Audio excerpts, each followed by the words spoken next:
Hey kids, do you know the whole world is a big giant book for us? If you are a good observer, then you may learn many things from them. Yes, each and every creature is a teacher for us, is a topic for us. Just take any one of them and start exploring. Are you ready? I'm also ready. Hey friends, today we will learn letter B with its phonic sound. Here we go. This is letter B. B is for balloon. B is for balloon. Balloon. Come on, repeat after me. B is for balloon. Balloon.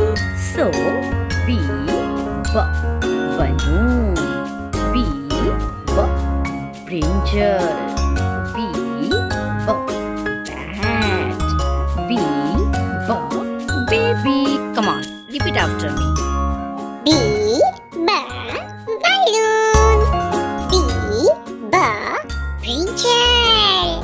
B, bat. B, baby.